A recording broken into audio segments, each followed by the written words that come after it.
Wenn das Trauma einen im Griff hat, versucht das Trauma, dich zu schützen, andauernd. Es sieht überall Feindbilder, es sieht überall, wird es getriggert, es geht überall in Resonanz, übernimmt dein Denken, deine Gefühle und deine Körperempfindung.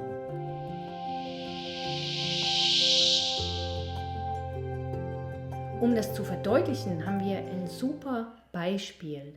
Und zwar, wenn du ein Hundebesitzer bist und du hast einen Hund, der sehr aggressiv ist, sehr angriffig ist, also sehr so die Oberhand hat. Also immer wenn jemand kommt, kommt er und bellt und verteidigt dich, der das Gefühl hat, er muss dich verteidigen, er muss gucken, dass er dein Grundstück verteidigt, dass er dich verteidigt, dass er der Starke ist, dass er der Boss ist und dich beschützt. Und sobald ein Hundebesitzer, wenn jemand kommt oder ein Hund kommt, sich vor dem Hund stellt, also einen Schritt macht und den Hund eigentlich beschützt, beruhigt sich der Hund und er übernimmt die Rolle des Hundes und nicht des Führers.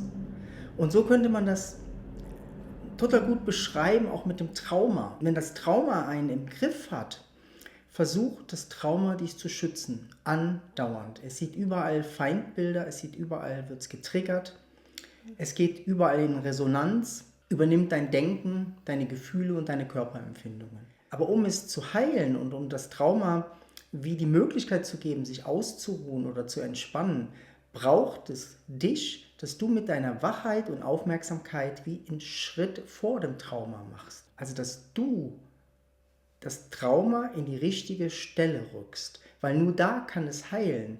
Wenn es die ganze Zeit das Gefühl hat, anzugreifen oder sich verteidigen zu müssen, hat es wie gar keine Möglichkeit. Wieso das Trauma übernimmt dein Leben und du bist wie ausgeliefert.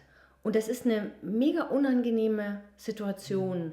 Und das manchmal zu hören, dass man, ich bin ja eigentlich schon in der Schwachen, also man fühlt sich mega schwach auch in dieser Situation und es fühlt sich sicher nicht schön an, also körperliche Symptome, geistig Schuldgefühle, weil man nicht irgendwie funktioniert, wie man eigentlich möchte. Also für den Mind ist es mega hart und wir haben da auch volles Mitgefühl. Was du sicher probiert hast, wenn du das kennst, ist, dass du die ganze Zeit in dem Trauma bist und wie merkst, du kommst da nicht raus, also und nichts irgendwie hilft. Ja. Wir sind oft so fokussiert, dass wir das Trauma nach vorne schieben. Und dieses nach vorne schieben muss wie so einen Stopp bekommen. Und das Stopp bekommt man, indem man erkennt, dass es Pausen gibt. Schon Pausen in dein Leben zu erkennen, wo nicht traumabelastet sind. Stellen im Körper, die heil sind, zu fühlen. Stille wahrzunehmen, Momente wahrzunehmen, wo kein Schmerz da ist. Das meinen wir mit, das zu stärken, was wie so größer ist. Also es muss wie was größer geben als das Trauma. Und das müssen wir wie uns zurückerobern oder entwickeln. Das kann auch sein, dass du spirituell interessiert bist. Du kannst die spirituelle Suche oder das, was über den Menschsein hinausgeht, wie so mit reinnehmen, dass das vor dem Trauma kommt. Alles, das, was dem Trauma eine Pause gibt, einfach eine Pause gibt, ist eine Riesenerleichterung. Das Trauma kommt was zur Ruhe und du wirst wie so größer. Und der Körper hilft uns da sehr.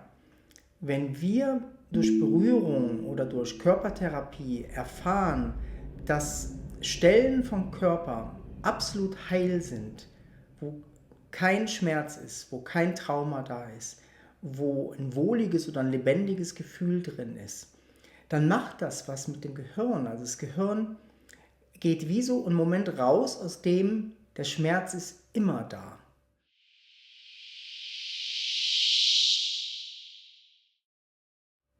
Man könnte auch so ein Trauma manchmal wie vergleichen mit jemandem, der chronische Schmerzen hat. Was wir machen mit jemandem, der chronischen Schmerzen hat, ist auch, wir bringen ihm bei, die Pausen zu erkennen.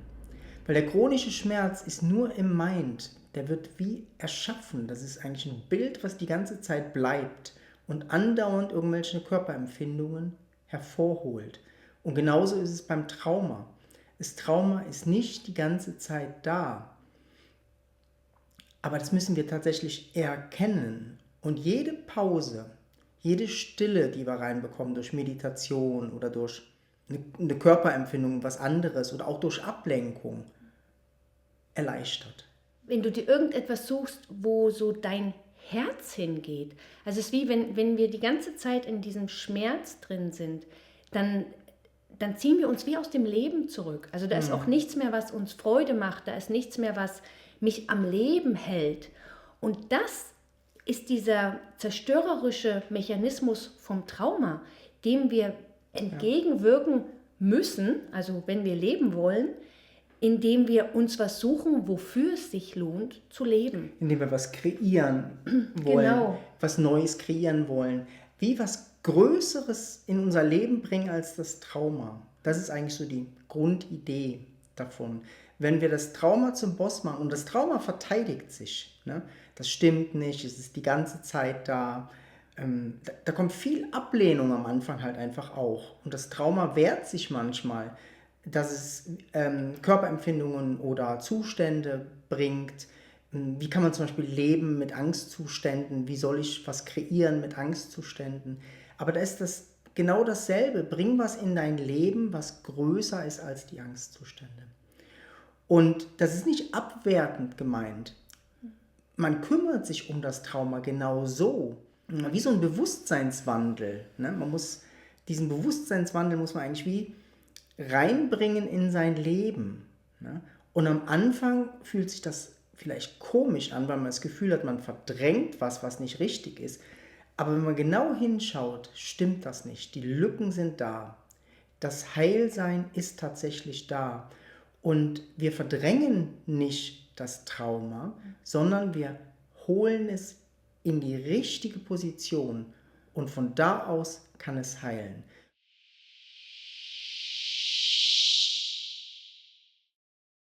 Von da aus können wir auch draufschauen aufs Trauma. Wir benutzen das zum Beispiel auch in unseren Retreats oder Einzelsessions. Wir nehmen immer erst die Person in diesen größeren Raum mit rein, dass man freiwillig in das Trauma reingeht. Man geht wie so freiwillig rein und in dem erschaffen wir eine Distanz. Also wir erschaffen, dass das Trauma kleiner wird und du größer wirst. Aus einer Sicherheit fühlt man das Trauma. Aus einer Sicherheit heilt man das Trauma. Und das ist was ganz anderes, als wenn das Trauma vorne ist und das Trauma dein Leben bestimmt. Ne? Das ist sonst so exhausting, also das ist so auslaugend und aus dieser auslaugenden Position heraus ist keine Heilung möglich. Da ist eigentlich, und deshalb ist schon alleine, wenn du vielleicht hörst, Pause, vielleicht merkst du, das Wort alleine macht schon ein Aufatmen. Ich brauche eine Pause. Wir brauchen eine Pause von dem Trauma. Wir brauchen eine Pause von dem die ganze Zeit fühlen. Wir brauchen eine Pause, dass wir die Kraft bekommen, uns dem wirklich zu stellen. Und zwar in einer anderen Position, als dass das Trauma dich im Griff hat. Das hat keine Chance zu heilen, wenn es dich im Griff hat, sondern erst wenn du die Kraft hast, wirklich auf das Trauma zu schauen, dann ist die Chance, dass sich da was verändert, dass es heilen kann, dass dir was klar wird, dass sich was löst, dass das Fühlen sich verändert. Ja. Und wir versuchen viel, wenn man in sowas drinsteckt, dass das Trauma halt so das Leben bestimmt, versuchen wir von außen eine Lösung zu finden. Von außen soll einem jemand das Trauma wegnehmen. Aber das Trauma ist so geschickt halt auch im sich verteidigen, dass das nicht funktionieren wird. Ne? Und deshalb arbeiten wir eigentlich auch mit diesem Wahrnehmungswechsel, mit diesem Bewusstseinswechsel. Du musst ein Bewusstsein hinbekommen, was größer ist als das Trauma.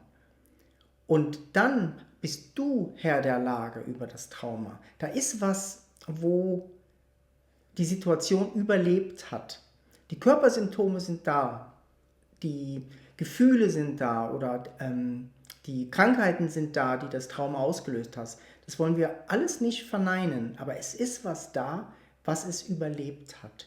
Es ist was da, was größer war als das Trauma.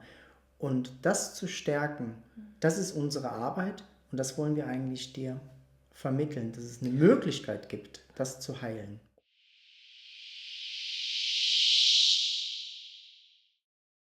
Und das hat eine immense Power. Also zu merken, dieses Ich habe das überlebt, da ist was größer ist in mir, dass das überlebt hat, egal wie schlimm das war. Und so Menschen, die das überlebt haben und auch wie weitergelebt haben, haben eine wahnsinnige Power. Also du hast eine Kraft in dir, die durch das Trauma jetzt im Moment vielleicht überdeckt ist, aber die da ist, die mega krass da ist. Und wenn du mit der connecten kannst, kannst du alles heilen, kannst du ganz viel erschaffen im Leben, kannst du ganz andere Wege gehen. Und das ist manchmal vielleicht auch wichtig zu hören, dass da was wartet auf dich, was mega schön sein kann und mega kraftvoll sein kann und vielleicht schon lange in dir angelegt ist und vielleicht durch das Trauma braucht, dass du diesen Schritt gehst, also dass du in deine Kraft kommst. Und gegensätzlich das vielleicht auch ist. Ja, du bist nicht das Opfer vom Trauma. Du musst wie aus dieser Opferrolle herauskommen. Du musst in diese Rolle kommen, du bist der Überlebende oder Überlebender vom Trauma. Du bist größer als das Trauma. Und in die Kraft zu kommen, dein Leben eigentlich wieder zu kreieren oder dein Leben, die Sehnsucht zu haben, wirklich wieder frei zu leben. Das ist das, wo dir helfen wird, das Trauma zu heilen. Ne? Und wenn der Part aber nicht entwickelt wird, bleibt das Trauma das Größte in deinem Leben. Ne? Und unsere ganze Arbeit ist, das Bewusstsein zu vergrößern von den Menschen. Und wenn du das Bewusstsein vergrößerst von dir, bekommt das Trauma wie Platz an seinen Platz zu kommen. Und du wirst größer, du nimmst mehr wahr, du nimmst Sachen wahr, die heil sind in deinem Leben, die schön sind in deinem Leben, auch vom Körper. Und genau das braucht es zur Heilung. Ne? Ja. Es ist ein mega wichtiges Thema und ein sehr tiefgründiges, und wir hoffen, dass wir dir da ein paar Impulse geben konnten. Ja, ich finde, das ist wirklich eine große Aufgabe, die nicht einfach ist. Und wenn du Hilfe brauchst, wir sind da, dann melde dich gerne. Genau, wir bieten ja auch das Gratisgespräch, kannst du gerne bei uns buchen, wo wir dir zeigen können, was wir vielleicht geben können, wo wir dir helfen können, aber vielleicht auch manchmal zu sagen oder so, vielleicht solltest du das machen oder das machen. Also da tun wir gerne, so weit wie möglich, uns es möglich ist, helfen. Ja, ganz viel Kraft. Ja. Und alles Liebe. Alles Liebe dir.